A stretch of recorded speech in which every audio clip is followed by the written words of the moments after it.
All right, here we go. Let's boogie.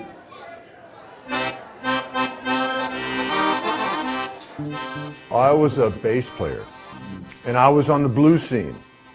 And I went to a party, and we were jamming at the party, blues and country and stuff like that. Then this guy named Danny Poulard showed up. I had met him. I thought he was a superstar, and now he's my friend, right? And one of the guys at the party said, "This guy plays weird French music. You should put your bass down and don't try to play with him." I'm not much of a listener, okay? I had my little bass right in my hand. I just kept my little bass right here. And Danny started playing, and I heard what he was playing. I said, "I think I can do this." I started playing along. After about one or two songs, he's like, "Who do you play for?" That sounds like it. Then about a year after that, I got a call from Eric Thompson, who was saying that Danny wanted to get that guy that was at the jam session because we need a bass player for the California Cajun Orchestra. After about 5 years of playing in that band, which was a great experience because that's when the whole myth that Cajun music was hot was really strong, and we were able to go around and play all these different kinds of gigs. There was all this money around. All the corporations were making money, and they were having these big parties in Silicon Valley, and we were on a tear. We were on a tear. And I played in that band for about 5 years before I got the idea to try to play that little 10-button accordion. So I said to Danny Poulard, "Danny, that looks like so much fun. Teach me how to do that."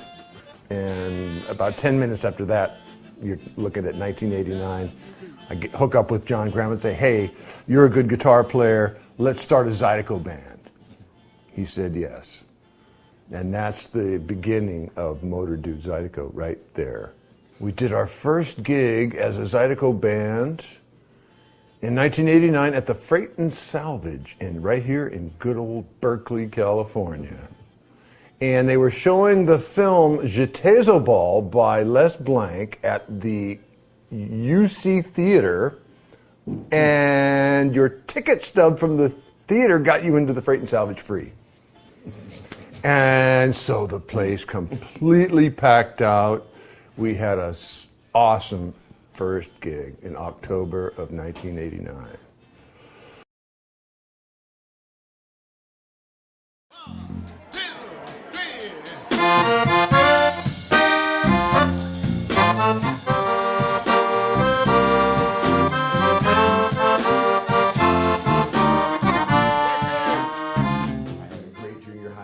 Teacher who set me loose, and he said, "Here's the band, lead it, I've got to go do something."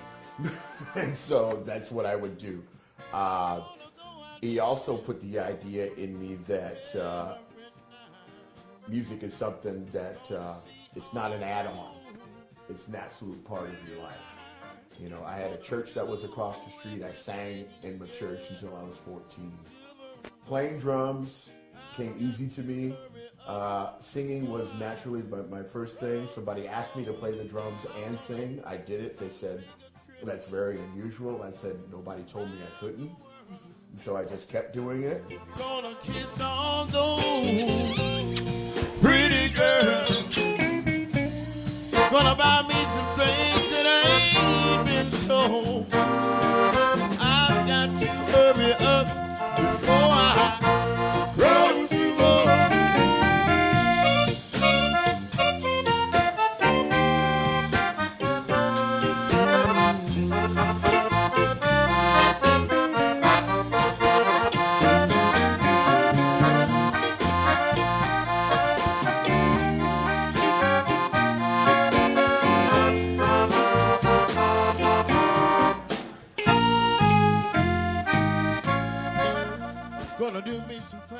I met up with the guys in Motordude. John Graham was young. He had black hair at the time, and so did this guy. Yeah. Yes. And you fed me some ribs. Yes. And I said, I'll play. and I said, I like these guys, and these guys liked me. Yeah, so, that's right. That's right. The party was on, so I kept subbing and playing between. Seed was planted right there. Seed was planted right there. Pretty much. Yeah. You know, I've known Billy. He's one of the staples of my music. I like to call it my old comfortable boot. Yeah. You know? Yeah. I can always put my foot in there. It's comfortable. It feels good. The music comes out effortlessly, and we have multiple. We all have skills of being able to play these instruments, but I think our key is we're all friends. You know, we're all old friends, and old friends making music. I think that just comes across to people. You get happy. And you get happy, and I think that then they get happy. It's a chain reaction. They can't it's a help beautiful, beautiful thing. And it's one of the most honest things that I get to do in my life. all right, all right, all right. All right.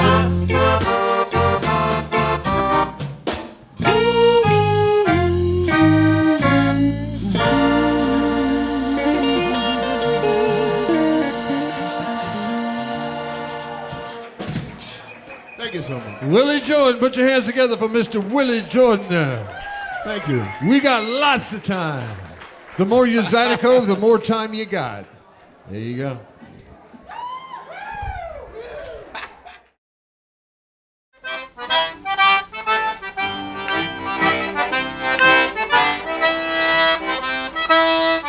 So what you had was this whole tribe of Louisiana Creoles who had moved out here during World War II to get military industry jobs. And then all of a sudden they said, you know what, we got to have our music here in the Bay Area.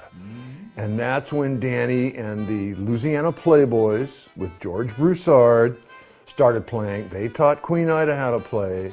Then Danny started teaching everybody how to play. Now all of us, you've heard of Jerry's Kids, right? Right. We're all Danny's kids. Danny Poulard is the one, he taught every accordion player in the Bay Area. Danny is really, he was the main reason why this music has planted itself here in the Bay Area. I mean, Danny told me one time that when they first started having the gigs at Ashkenaz, nobody knew how to dance and everybody just danced like a hippie. Okay, you said don't wave my hands like this, didn't you? There I go. The dancers came and they got good. Yeah. And now they dance real sexy. You know, they used to go like this. Now they're like, oh yeah, we got the cute little thing now. Woo, yeah, look at us. Our dancers that we have out here, you know, they got spoiled because they actually had good bands in front of them to dance with. There were a lot of places, all they had were records. I gave them, at one point, I gave those folks a nickname. I called them the Zydeco Every Nighters. Because we would do Ashkenaz on Tuesday, We would do Coco Tree in San Francisco on Wednesday. We'd do Bobby's Back Door on Thursday, Eagles Hall on Friday, St. Mark's Church on Saturday, and DeMarco's on Sunday. And there were certain people, and I'm keeping score, that were there all 6. Yeah. At one point, I walked up to this one guy who had been at all 6 for years. I said, "Thanks for the car, man."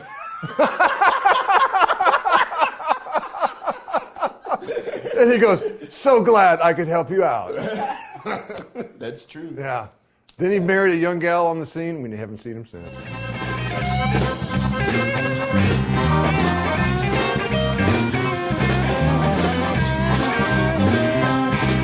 There really was a change from the Cajun style to the modern Zydeco style, and what they did to it was they funkifized it.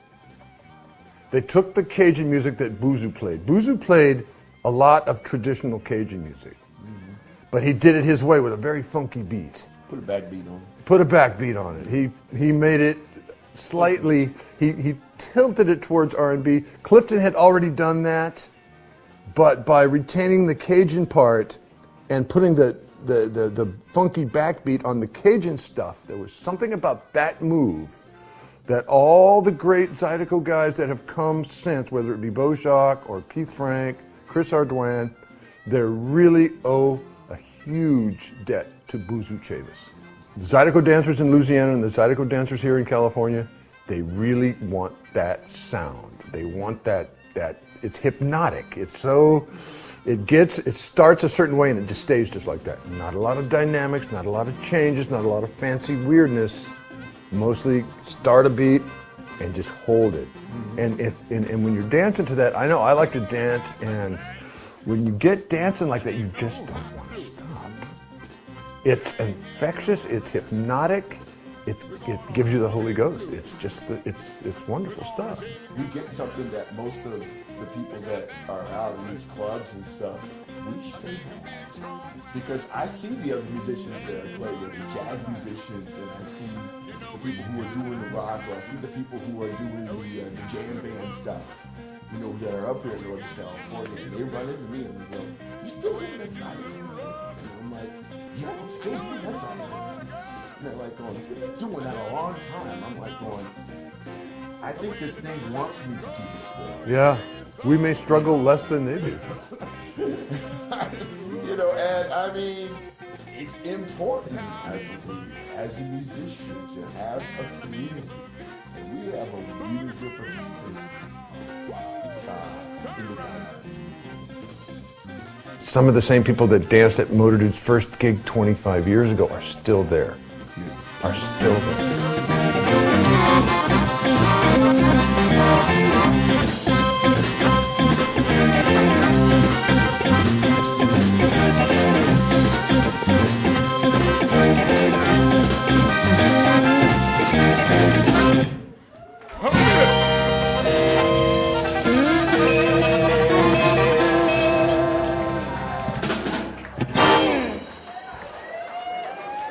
Okay.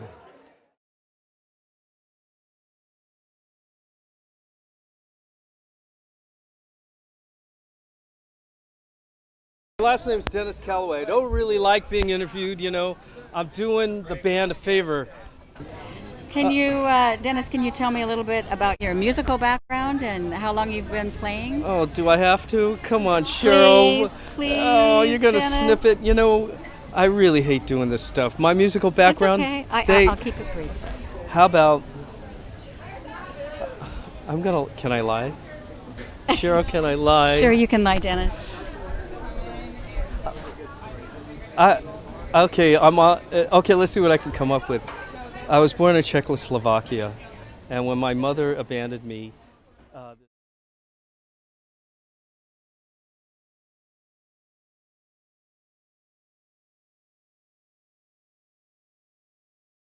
So can you tell me a little bit about your background? Well, you know, background? I've been doing music as long as I can remember. My dad was a Baptist minister, and at the age of 4, I was singing with my brothers and sisters. There were 5 of us. We were like stair steps. and we sang in church. Then later on in high school, I did a talent show when I was in the 8th grade, and it was a surprise to everybody because I was a minister's son, so I didn't hear a lot of music. I was just listening to my mom's music, and she liked Lou Rawls. For the talent show, I did Tobacco Road. And I came out, here I am, I'm 13. I was born. And the women go, ow! I go, That's a good thing. Now, I remember you told me a story about when you were younger, though, that you had more of a soprano voice. Is that correct? Yes, I sang in a girls' choir. I was the only boy. And I think what got me started is my dad used to tell me I couldn't carry a tune on a silver platter. And I said, I'm going to show you, you old fart. Wow. So I guess that's why I'm singing today. So tell us about the instruments that you played. Oh, well, I'm playing right now. I'm playing the fatwa, rubboard, washboard, whatever you want to call it. And I had one lesson, Billy Wilson. We were in a blues band, and he took me out back, and he said, these people want to hear some Zydeco. And he goes, he had a little teeny rubboard, and he goes, this hand goes like this hand goes like that, let's go. And I don't know whether to thank him or to shoot him. I've been playing it for the last 25 years. Well, it's very true. In the Zydeco community, you make a lot of people happy, and I really love, the camaraderie between the band. And yes. It's beautiful. We have a situation here that is unique. I know in Southern California they dance to CDs and tapes, but we have live entertainment here. We have Andre Theory, we have Andrew Carriere, we have Motordude, we have the Flames, and everybody's playing and everybody's just having a good time. Keeps the dancers young. It's infectious. It's either you like it or you don't. My brother said, don't bring him no more Zydeco tapes. And these days and times, to have something like Zydeco and the scene, it's just wonderful. It is. And I'm loving it. Thank you so Thank much. y'all. I appreciate it. Laissez-les bon temps rouler, darling.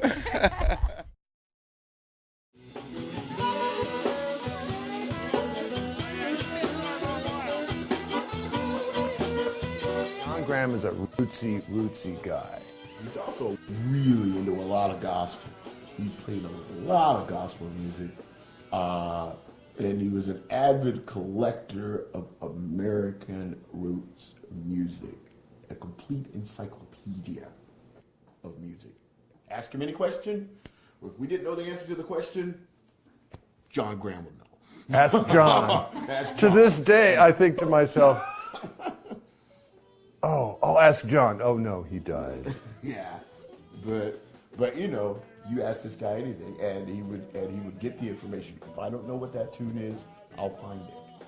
He was always a master of that. He had many other skills outside of music, which I think contributed to that. Big time. He contributed to the band big time because he was He was an organizational mind. exactly. He was a creative force, and he was also one of the few guys I've known on this earth that you could put the stamp of fair play on. Absolutely. You could just 100% fair play. He was it. He left nothing bad behind. He made the difficult decisions at the right time. Now. Right. He was good. After he died, I found a book in his room Oh yeah. that said How to Do Things Right. That's the book. And that just, when I picked up that book, I went, that just says it right there. He's so missed. He is so missed. In terms of having kind of the papa of the band, Yep. I'm trying to do that now, but I'm more like the kid in the band. So I'm trying to grow up. Yeah, I'm the little brother. Yeah, there's a little brother Kicking right the there. Yeah. Between us both, We'll get it. we'll do half of what John. Graham did. Exactly.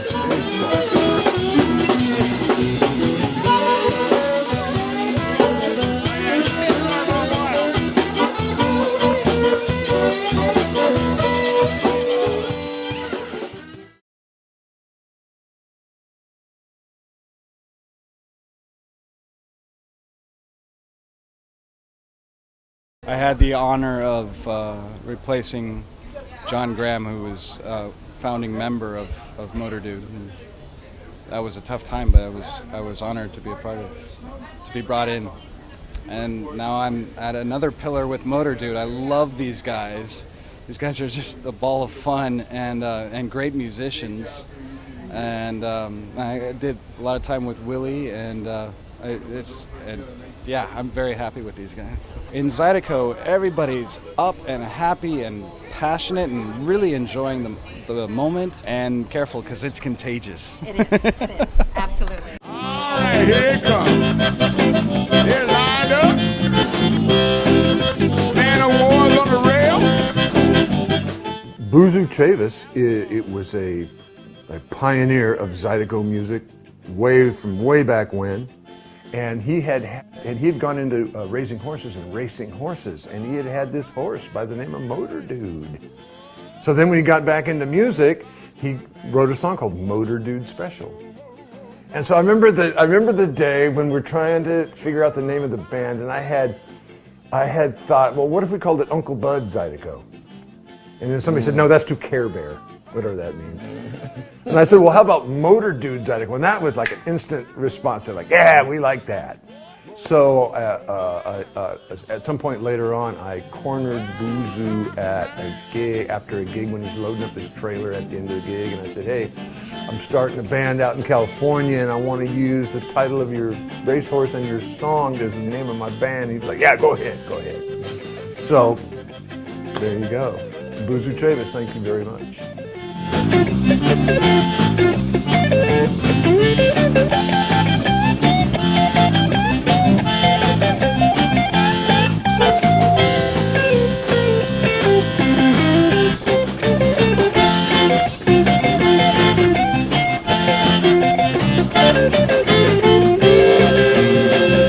And here it comes around a turn. Alley Dog in the lead. Secretary's on the rail. Man of War is coming up strong. And there's Motordude.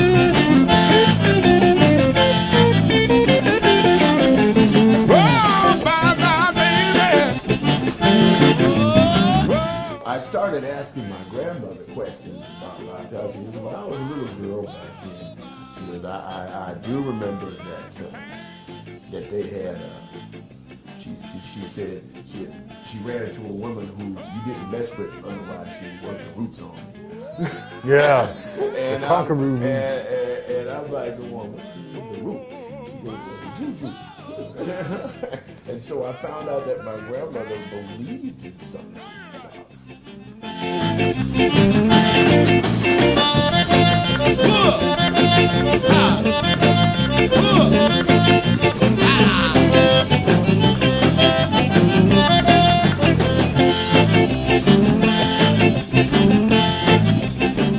I remember one time running into Charlie St. Mary at a gig, after he carried, a 75-year-old guy helping me carry my bass amp by going like this. And he's like, hey, Bill, what'd you do today? I said, Charlie, I made the biggest pot of chicken soup you ever saw. Man, I put everything in there. What'd you do today, Charlie? He goes, I butchered a hog. I shot him with a .22. I made head cheese, crackling, boudin, butt steak, ham, bacon. I go, you got me beat, baby. You got it. You're the man. Dead black high. Dead black high.